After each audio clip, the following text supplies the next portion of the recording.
Look at that. Who says factory girls can't learn how to get up on a roost? Look at my girls. See? Everybody's learning. Woohoo! Look at them babies. They're starting to look a little more better, but they're only going through. I give them 2 bowls like that a day, so. I think there's a rooster's butt over there. Wait. No, all 3 roosters are up top. But we put these in here. It's kind of ghetto, but we have a collectible shop, so people bring us these tubs and crates. They work great. My husband screwed into the wall, and then we took 2x4s or 4x4s, 2x-somethings, and put them up. And the reason we're doing that, if you notice how we've got them angled down?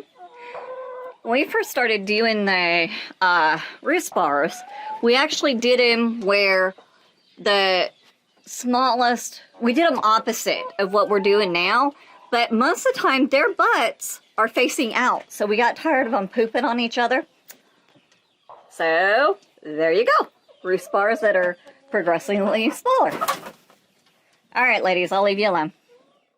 And look at these girls. They got it figured out too. These are I got these girls a lot later. You can see my 2 big boys. And then look. Oh, the way you crossed. I'm so proud of them. Who says factory girls can't learn how to get up on a roost? Yes, these are old factory hens, but I tell you what, they're the sweetest things ever, and they lay like there is no tomorrow. So, and I think I've got a baby Godzilla and one of these girls hatching right now. Look at that. Look at my pretty babies. Like I said, cheap-ass tubs. It works. And we're pretty much lining the walls. That way they've got stuff to lay on. And then we've got some tires out here. We've talked about putting a dust bath there for them. Now the tires were there to keep my son's stupid dog in before we put the chicken coop in. And then we're still gonna put those boards like over there. That's gonna be around the whole property on the outside, and wire so everybody can't get in here to my chickens. Anyways, look at my boy. He's so good. He's such a big boy. Look at my boys.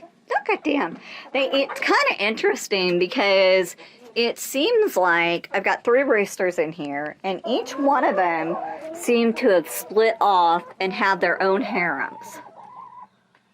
So it's kind of an interesting thing. I never thought that would happen, but that's what I'm seeing with all of my boys. As long as I have enough girls, they just split off and share hens. Each one has their own set of hens.